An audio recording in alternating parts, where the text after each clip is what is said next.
sœurs, de vous saluer en ce jour de sabbat. Et aussi vous remercier de m'avoir invité parmi vous aussi pour faire cette prédication.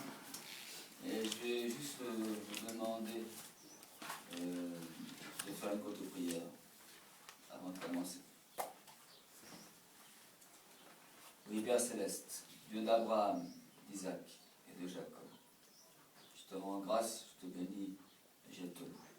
Toi qui es le Tout-Puissant, toi qui es le Créateur de toutes choses, par ta parole, tu crées. Tu dis, la chose existe. Éternel, viens nous donner la foi. La foi, afin que nous puissions voir les choses s'accomplir. C'est ce qui nous manque, Éternel, la foi. Donne-nous la repentance aussi, pour reconnaître nos fautes, nos erreurs, nos chutes. Et puis, que nous laissions que nous laissions prendre par toi, nous relever et repartir avec toi. Car tu es un Dieu qui te pardonne. Tu es un Dieu qui n'est pas rancunier, comme nous le sommes, mais tu es un Dieu rempli d'amour inconditionnel pour tes enfants, et tu veux leur bien. Maintenant, ô Éternel, parle à ton peuple. Amen. Prends ma bouche, ô Éternel. Je te la confie, afin que ton peuple soit restauré, afin que ton peuple soit béni abondamment, et que ta gloire soit manifestée au nom de Jésus-Christ. Amen. Amen.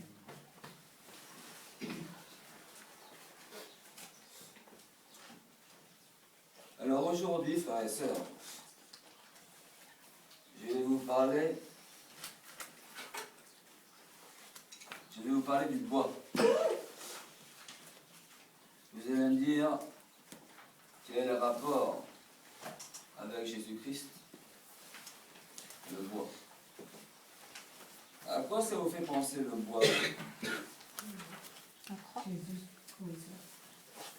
À la croix.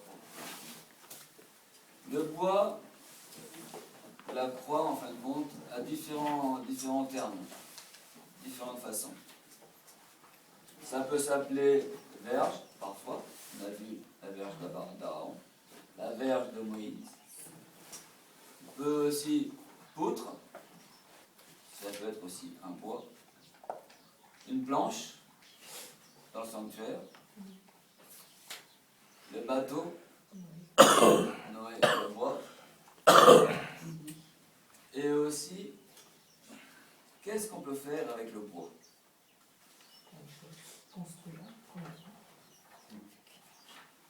Avec le bois, frères et sœurs, on peut faire des armes. Arbalète, arc, flèche. Avec du bois,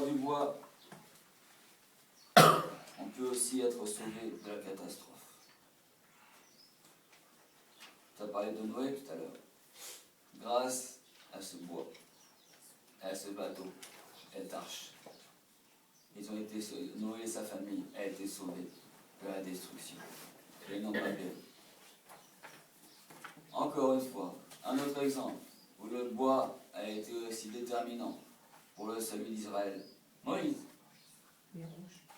Voilà. Le bois a encore sauvé le peuple d'Israël.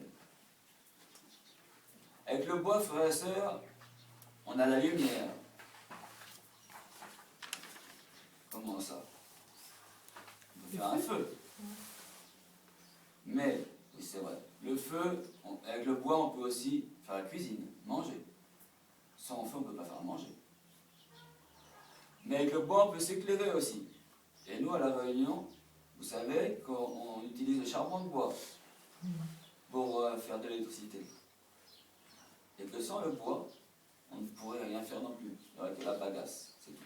Ça ne serait pas suffisant. Avec le bois aussi, on se chauffe, n'est-ce pas, quand il fait froid.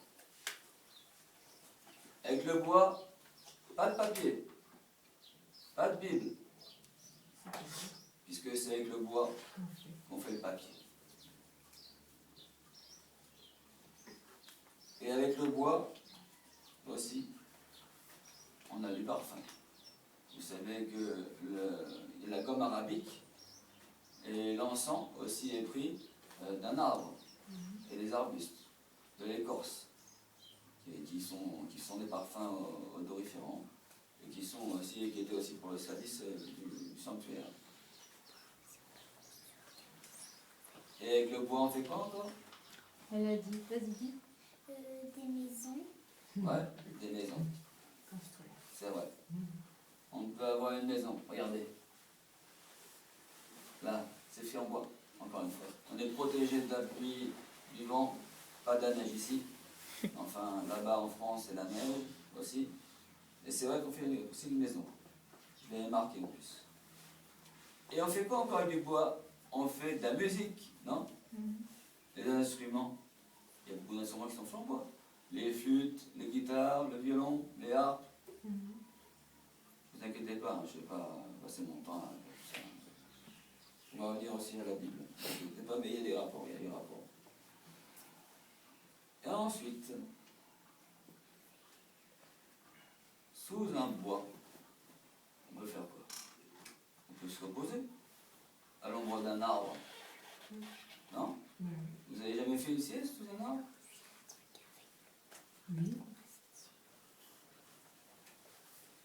Et en fait, aussi, avec un bois, sous le bois, on exerçait aussi le jugement. Vous êtes au courant? Dans la Bible de l'Ancien Testament, il jugeait. Et tout à l'heure, il a lu verset, Angelo, de... On fait aussi des bancs. Ouais, bah, t'es assis dessus.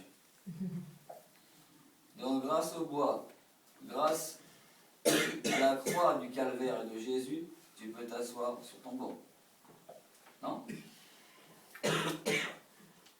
Voilà, c'est fini pour l'instant.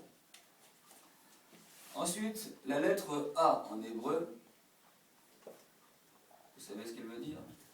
Alpha. Elle veut dire bois. C'est la première lettre de l'alphabet, le bois. La base.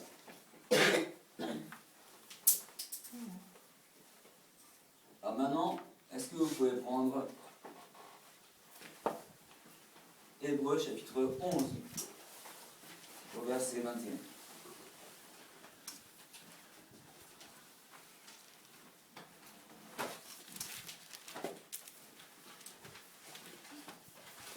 Hébreu 11, 21.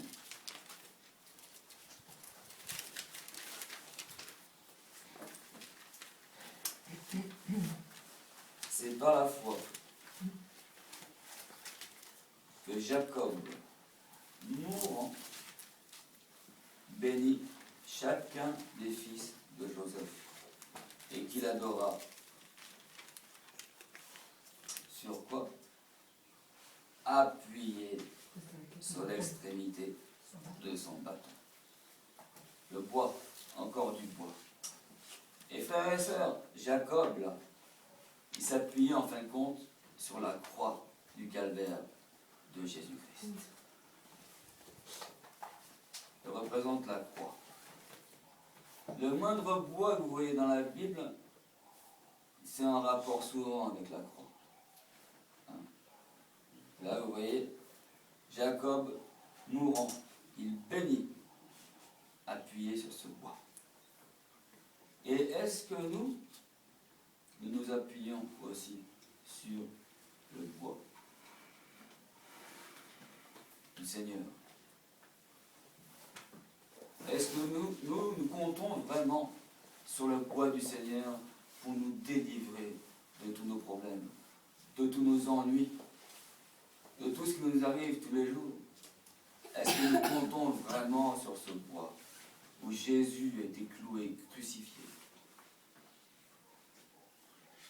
où le bois a été couvert du sang du Seigneur, qui était innocent?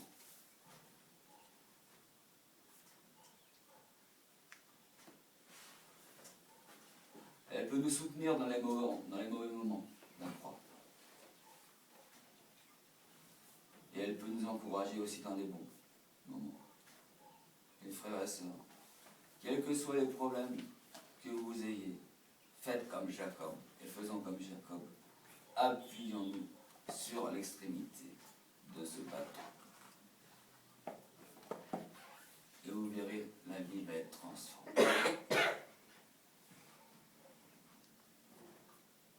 Exode. Il y a aussi juste une petite chose. Vous savez l'expression « je touche du bois », tout le monde le fait ça. À chaque fois les gens ils sont un petit peu embêtés parce que des fois il n'y a pas de bois autour d'eux. Alors ils touchent un petit peu n'importe quoi. Du plastique, le pot de fleurs, n'importe quoi. Toucher du bois, ça vient de là. C'est pour porter chance. Non? Quand on dit « oh je touche du bois, ça ne m'arrive pas ». Eh bien, en fin de compte, sans le savoir, ces gens-là, ils sont en train de parler du bois du calvaire, qui préserve des calamités. Vous avez compris? Ouais. Exode. On va changer. Ouais, il faut un peu en arrière. Livre d'Exode, chapitre 14, verset 16.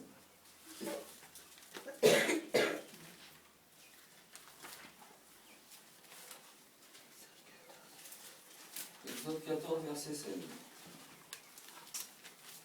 Voilà. 14, verset 16.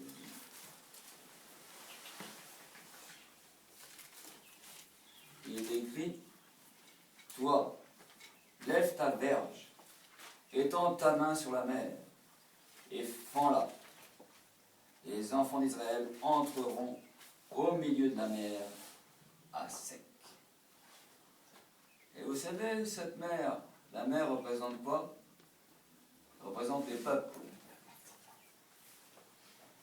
Et ce bois-là, il a eu la puissance et la capacité d'ouvrir la mer Rouge. Comme il a la capacité d'ouvrir notre cœur pour que Jésus puisse passer au travers. Non pas le peuple d'Israël, mais Jésus puisse passer au travers. Et c'est avec la croix, encore une fois, que Jésus passe au travers. Mais Moïse a fait quoi? Il a levé la verge. Il ne l'a pas laissé, il l'a pas mis derrière son dos.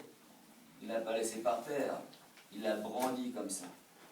Et il a mis la croix en avant. Il a mis Jésus-Christ en avant. Il a mis le Tout-Puissant en avant. Et vous savez ce qui s'est passé? Toute l'armée de Pharaon a été engloutie. Et les enfants d'Israël sont passés et ont été sauvés. Sauvés des eaux. Alors frères et sœurs, brandissons aussi, nous, dans nos problèmes, dans nos histoires, brandissons la croix de Jésus. Et disons au Seigneur, tu es mort sur la croix, tu es mort sur la croix pour moi. Tu as donné ta vie pour moi, ton sang pur a coulé pour moi. Seigneur, je t'en supplie, à cause de ton nom, de ce que tu as fait, délivre-moi. Et le Seigneur vous délivrera, et nous délivrera comme il a promis.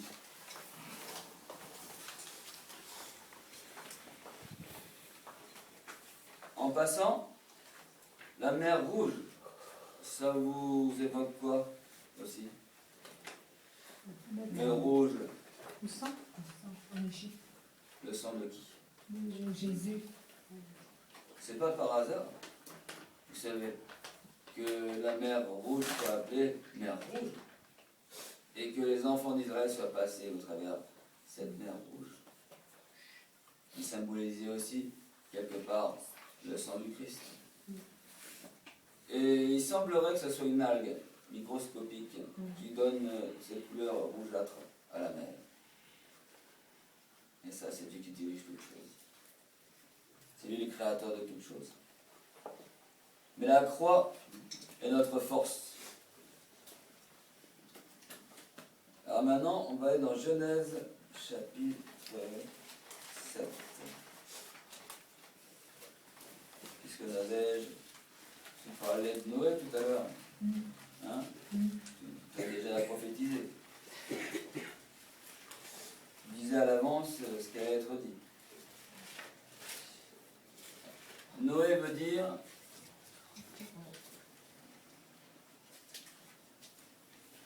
Noé veut dire, en hébreu,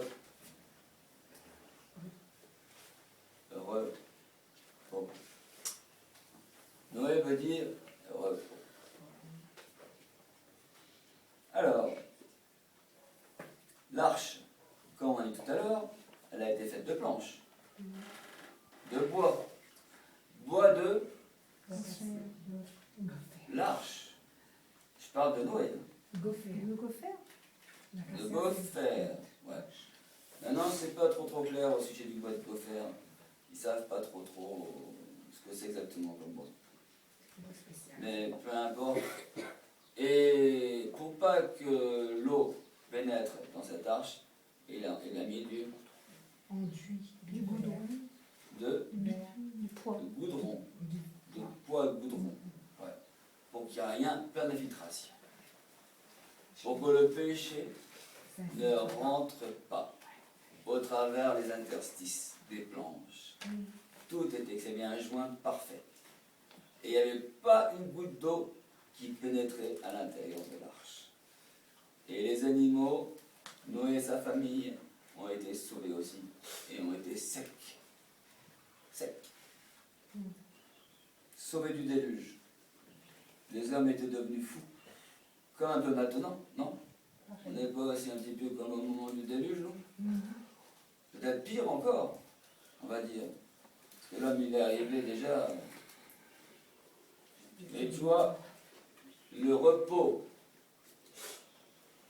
la foi, elle a triomphé de l'épreuve.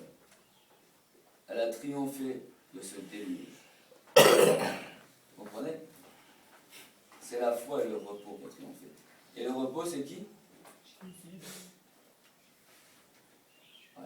Maître du sabbat. Maître du repos. Le sabbat.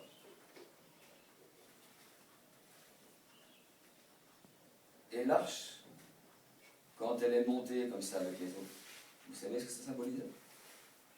Ça symbolisait les enfants de Dieu qui montaient comme ça, vers les cieux, vers Dieu. Comment ça transmet dans les airs, mais aussi. On montera comme ça vers le Seigneur.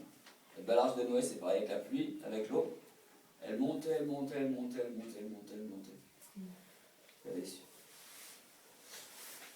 Et l'arche, c'est aussi l'Église. N'est-ce pas? Et il y avait des compartiments aussi dans cette arche. Comme les grenades. Vous vous rappelez les grenades? Le fruit, la grenade. Oui. Plein de petits grains, comme ça, rouges, collés les uns contre les autres, qui symbolisaient les enfants de Dieu, qui étaient collés les uns contre les autres. Et là, c'est pareil, dans l'arche, il y avait les cellules. C'était aussi, tout le monde était collé les uns aux autres, solidaires, réunis, dans la foi.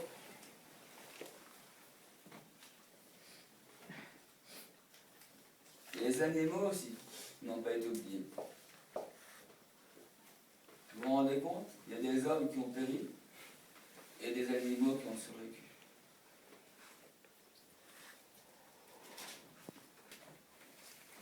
Alors qu'on dit que les animaux, c'est des bêtes. Qui sont bêtes, qui ne sont pas intelligents. Qui ne croient pas en Dieu. Un animal, ça ne croit pas en Dieu. Et pourtant, Dieu aime les animaux, puisqu'il en a épargné.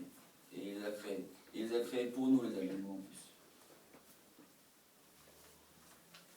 Nombre 1 roi, chapitre 6, verset 6. Vous suivez ce verset pour l'instant? Hein?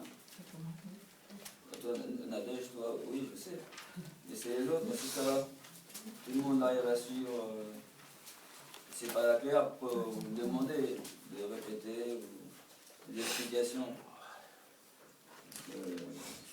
Ça peut arriver, des fois j'aille trop vite, je sais pas. Ou pas assez.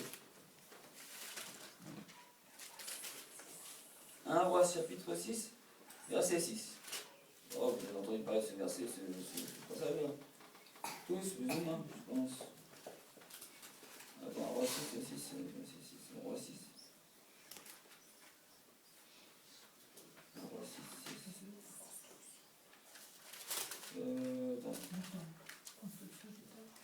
Attends. 6, 6. Putain.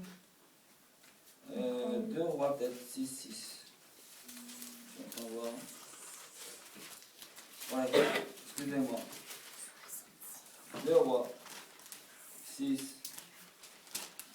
chapitre 6, verset 6. Voilà.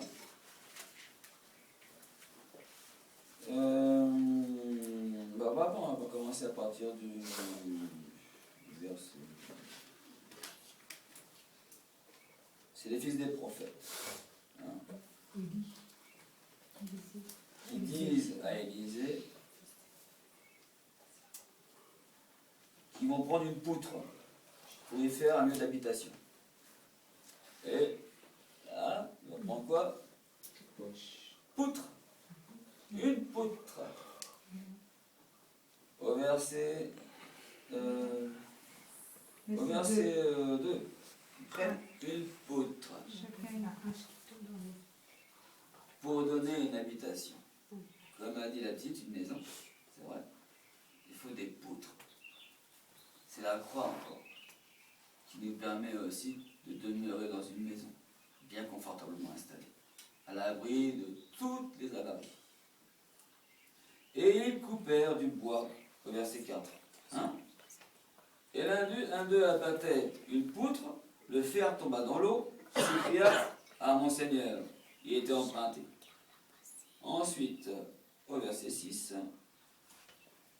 je saute un petit peu. Alors Élisée coupa un morceau de bois, le jeta à la même place et fit surnager le fer. Puis il dit, enlève-le, et il avança la main et le prit. Alors, encore une fois, comment ce fer a pu être remonté à la surface? Par la puissance de la croix du Seigneur Jésus. Du bois. Rien n'est impossible à celui qui croit. Voilà. Ensuite, nous continuons. Nombre 21.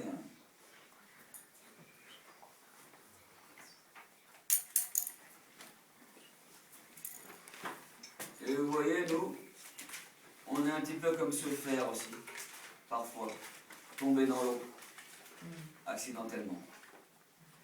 Et la seule chose qui peut nous relever et nous remonter à la surface, c'est la croix du calvaire, c'est la croix de Jésus. Quand on est tombé bien bas au fond, là, on ne peut plus remonter. Alors, j'ai dit nombre 21, vous connaissez ce passage, hein, par cœur. Il parle de quoi ce passage? La croix, le serpent. Mais ça. Ouais. Serpent d'airain. Le serpent d'airain. Ouais, le serpent d'airain. Le serpent qui symbolisait? Jésus. Et le serpent, c'est? Jésus, Satan. Le serpent, c'est Satan. C'est vraiment le pasteur. Puisque ils ont été, en fin de compte, séduits. Enfin, Ève a été séduite par qui? Par le serpent. Et le serpent était Satan. Alors, comment j'ai le serpent d'airain qui représentait Satan, représente Jésus? Parce que le verset 9, il précise bien, Moïse fit un serpent d'airain et le plaça sur une perche. Et quiconque avait été mordu par un serpent et regardait le serpent d'airain conservait la vie. Vous savez, on a tous été mordus par le serpent en Éden. Parce que Ève, quand elle a accepté de manger le fruit, le serpent, il l'a piqué. Et quand elle a donné à son mari, le poison a pénétré aussi chez Adam. Et on a tous été piqués par ce serpent venimeux. Et ils appelaient des serpents brûlants. N'est-ce pas? Et vous avez vu encore, le serpent a été accroché à quoi? Une perche. Et la perche, c'est quoi encore? Le bois de... C'est du bois. C'est la croix du calvaire, encore une fois.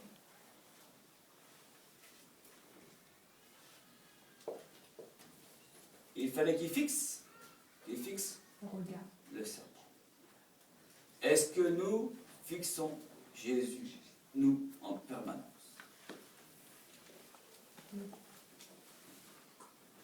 Est-ce qu'on ne fait pas souvent comme Pierre, marcher sur l'eau, détourner le regard parce que Satan nous met une vague, et on s'écroule comme des loques?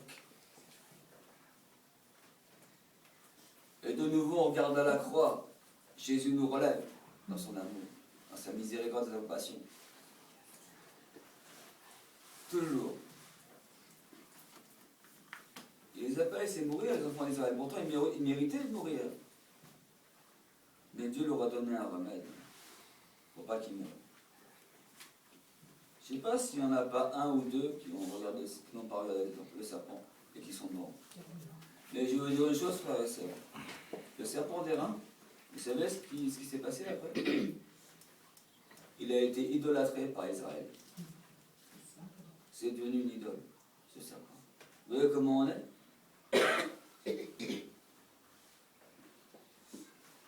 Dieu ne nous donne pas d'adorer la croix, le bois, parce qu'il n'a aucune puissance, le bois en lui-même. Mais c'est le sacrifice de Jésus qui a la puissance. C'est là qu'elle est la puissance, dans le sacrifice de Jésus. De Jésus qui était pur.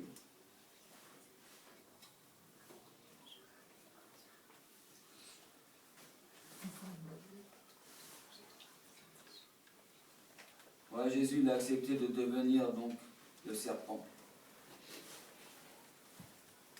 Et il a accepté de subir la seconde mort pour que nous puissions, nous, être guéris du venin mortel. Et frères et sœurs, prenez 2 Corinthiens 5, 21. 2 Corinthiens 5, 21.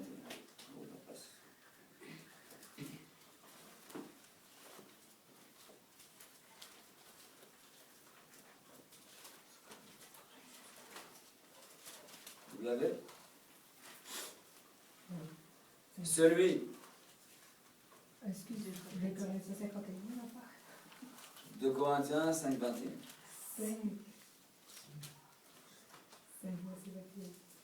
Celui qui n'a point connu le péché, il l'a fait devenir péché pour nous, afin que nous devenions en lui justice de Dieu. Frères et sœurs, est-ce que vous le voulez être justice de Dieu? Est-ce que vous voulez justifier votre Seigneur? Est-ce que vous voulez plaider au tribunal du ciel et de dire Dieu est juste?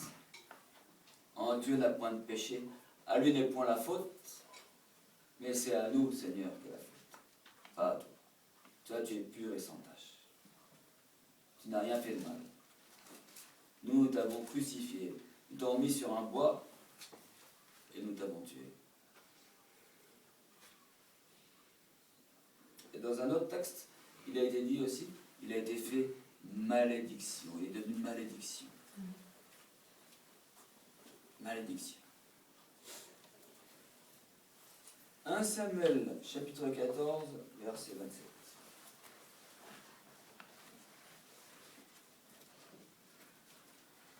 1 Samuel 14, verset 27. Alors, pour vous dire, c'est après Josué. Deutéronome, Josué, Juge, Samuel. Ruth, avant, et Samuel. 1 Samuel 14, 27.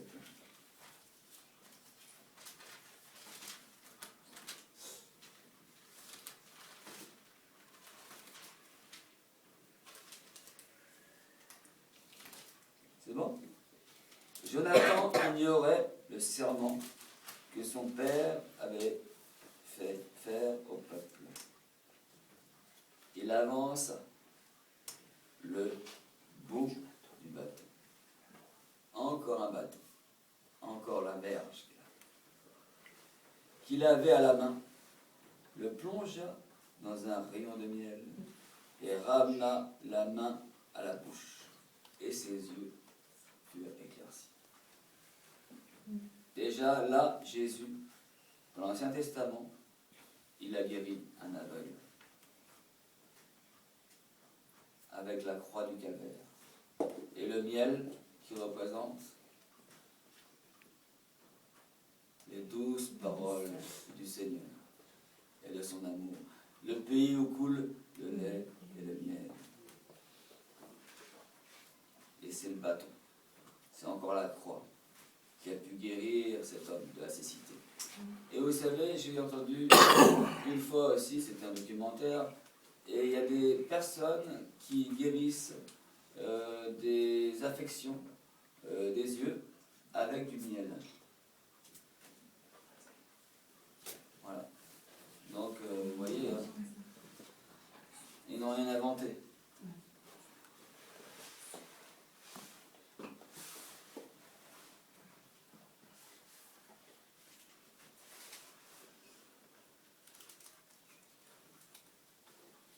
Vous vous rappelez le collier aussi d'Apocalypse 3,18.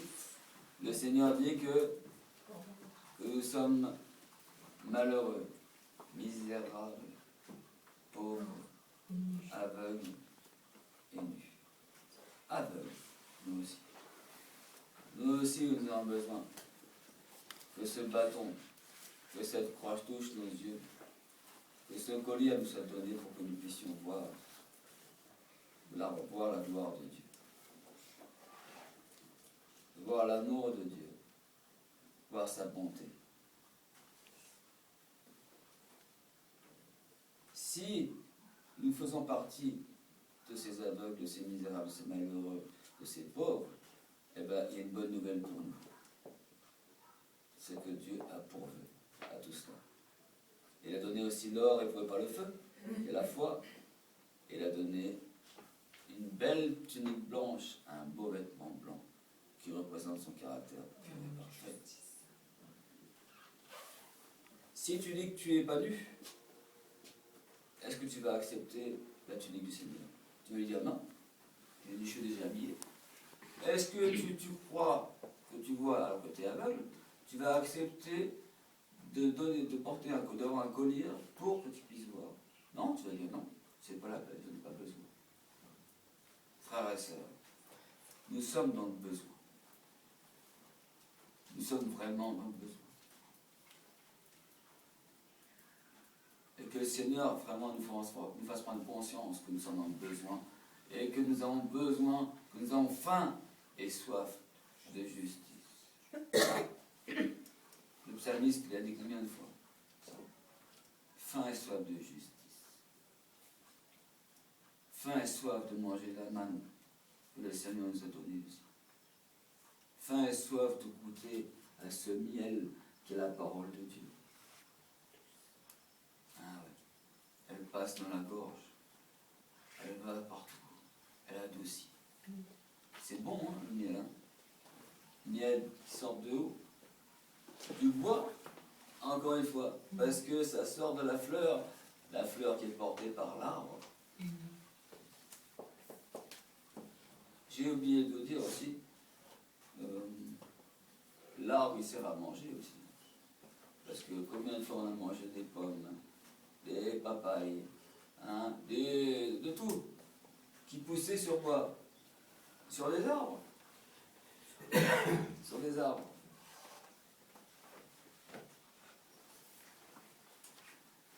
Alors maintenant, on va retourner dans 1 Samuel 17, 39. C'est à côté.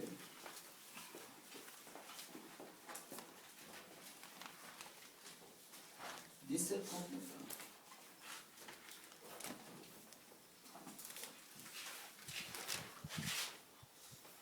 Verset 17, pardon, 40. 40, pardon. Quelqu'un peut le lire? Pour une fois. 1 Samuel 17, 40. Il prit en main son bâton, choisit dans le torrent 5 pierres polies, et les mit dans sa jubbessière de berger et dans sa poche, puis sa fronde à la main, et s'avança contre le Philistin. Et le Amen. Philistin, hein? Amen. Amen. Vous voyez, souvent, quand on voit Goliath, le géant, et David, on pense aux pierres, hein, et aux lance-pierres qu'il avait. Mais avant ça, qu'est-ce qu'il avait? Bâton. Le bâton. Ah ouais. Il a pris son bâton. Avant toute chose, il a pris son bâton. Il s'est confié, encore une fois, dans la croix du Calvaire et en Jésus-Christ. Et il avait la victoire assurée. Parce qu'il s'est confié dans la croix, David.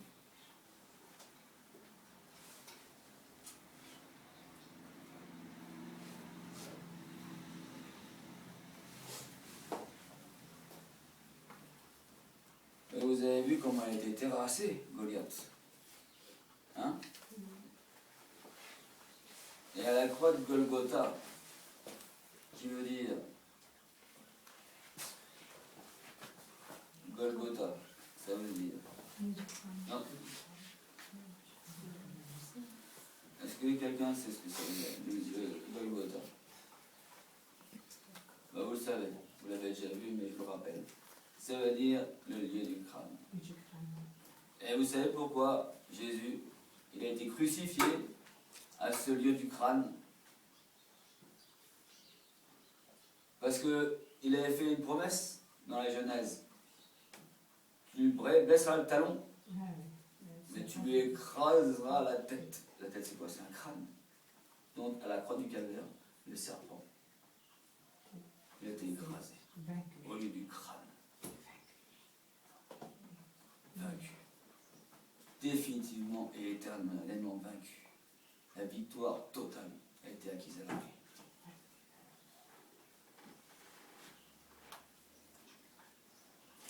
Dans Genèse 3,15, vous connaissez le verset.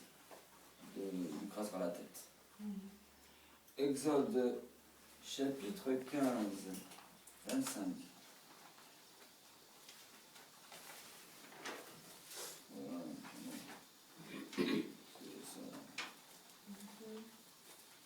Jusqu'à quelle heure?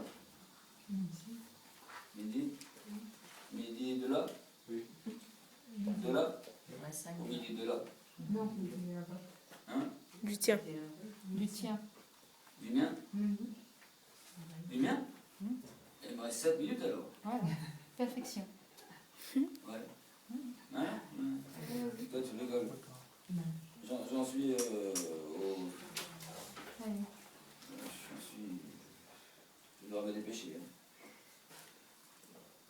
Alors, nombre 21. Non. Exode 15, 25. Alors, je me dépêche. Exode 15, 25. 15, 25. Ouais. Alors, au verset 24, les eaux de Mara. Hein. Moïse qu'à l'Éternel, et l'Éternel lui indiqua un bois, encore, qu'il jeta dans l'eau, et l'eau devint douce. Ce qui a que le diable au peuple des lois et des ordonnances. Voilà. En fin de compte, on voit encore une fois que le bois est purifié, et d'une eau amère et imbuvable, il en fait une eau douce et saine. Et l'eau, c'est la symbole de la parole. Hein? La parole.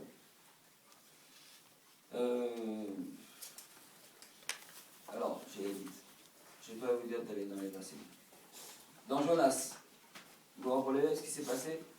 Dans Jonas souffrait. Il a été vomi du poisson, tout ça. Hein. Et qu'est-ce que Dieu a fait pousser? Il a fait pousser un ricin. Et un ricin, c'est quoi? C'est un bois. C'est du bois. Le ricin, là, que Jonas pouvait s'abriter, grâce à laquelle il pouvait s'abriter du soleil, eh bien, voilà, c'était grâce, encore une fois, à la croix du Calvaire et à Jésus. Et le ricin aussi a des vertus purgatives, c'est-à-dire pour se purger. Donc la croix aussi nous purge de tous nos péchés, nous enlève de nos péchés, nous lave du péché. Encore là-bas.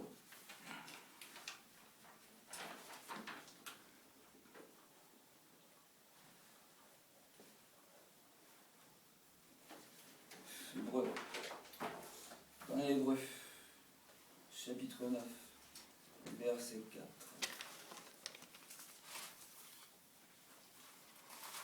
Il nous dit encore dans le temple que ça a été construit aussi avec du cèdre du Liban, de l'acacia. Le temple aussi était fait de bois, beaucoup de bois, qui symbolisait aussi encore une fois la croix.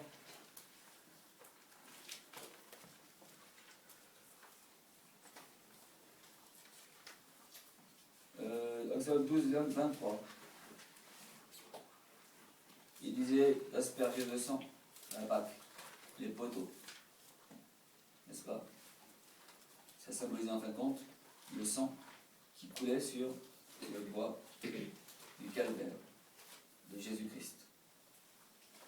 Et c'est ce sang du Christ et ce bois qui a permis aux enfants d'Israël de ne pas être détruits.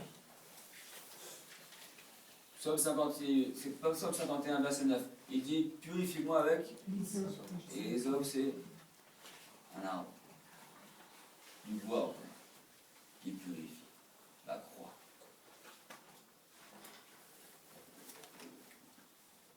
Galates 3,13. Maudit soit quiconque est pendu au bois. Qui a été maudit? Maudire, c'est pas mourir de la mort de la tombe. Maudit soit quiconque est pendu au bois, ça veut dire mourir éternellement. Quand tu étais au bois, il n'y avait plus de vie possible. Et Jésus sur le bois, il n'y avait plus aucun avenir pour lui. Il a accepté de subir les affres de la seconde mort. Il ne voyait pas, lui. Ah oui. Lévitique 1,7. Et tu devais mettre, pour te sacrifier, l'animal sur le bois, pour le faire brûler, pour sacrifier. Sur le bois, encore une fois. Jésus a été mis aussi sur le bois. C'est comme s'il avait été consumé, hein, Jésus. C'était un sacrifice, hein, Jésus. C'était un holocauste aussi. Esther, dans Esther, Mardoché, il a été mis sur quoi encore? Il a été sur un bois aussi. Sur un bois. Il a été mis sur un bois, pendu sur un bois. Et puis bon, et aussi le buisson ardent de Moïse. Le buisson, c'est un bois aussi, non? Du bois. Et la flamme. Il y avait la croix, il y avait la flamme du Saint-Esprit, il y avait tout là. Qu'est-ce qu'il voulait dire dans ce buisson ardent qui brûlait, qui la flamme dedans, il ne s'en brûlait pas. Il avait voulu dire que dans une chair de péché, comme la nôtre, un buisson que nous sommes, la flamme de Dieu peut brûler sans nous détruire. Comme vous rappelez les Hébreux de la fournaise, ils ont été le feu et ça ne les a pas brûlés. Ça ne les a pas brûlés. Voilà. Et vous vous rappelez de Zachée dans Luc 19,4, c'est bientôt fini. Il a pu voir Jésus comment, lui? En montant sur un arbre. Et l'arbre, c'est là. En par en bois. C'est grâce à la croix qu'on peut voir Jésus. Il était de petite taille. Comme nous aussi, nous sommes de petite taille, mais pas la taille physique, la taille spirituelle. Et c'est en montant sur ce bois qu'on va pouvoir voir Jésus. Il s'approche. On va pouvoir lui parler. Et le dernier verset. On va le lire cette fois-ci. Ouais, les deux derniers versets. Genèse 18, 4. Genèse 18, 4 et Matthieu 11, 28.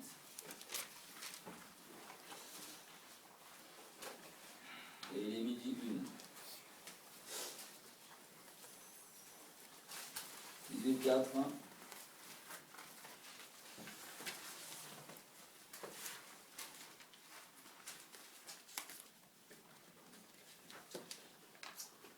Alors, il était écrit, bon, l'Éternel lui apparut au verset 1 parmi les chaînes de Mamré, comme il était assis à l'entrée de sa tente pendant la chaleur du jour. Et après, il dit aux hommes, permettez-moi, au verset 4, qu'on apporte un peu d'eau pour vous laver les pieds. Ça vous rappelle quelque chose? Le lavement des pieds, ça, la Sainte-Seine.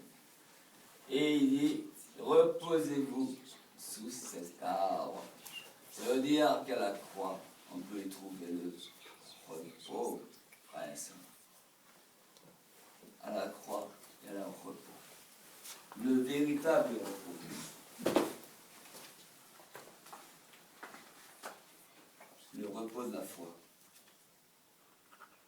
Et Matthieu 11, 28, par cœur. Venez à moi. Tous qui êtes fatigués et chargés, je vous donnerai du repos. Alors, frères et sœurs, venez vous mettre sous cet arbre. À l'ombre de cette croix du calvaire de Jésus. Et vous y trouverez le repos, frères et sœurs. Que le Seigneur vous bénisse abondamment. Amen.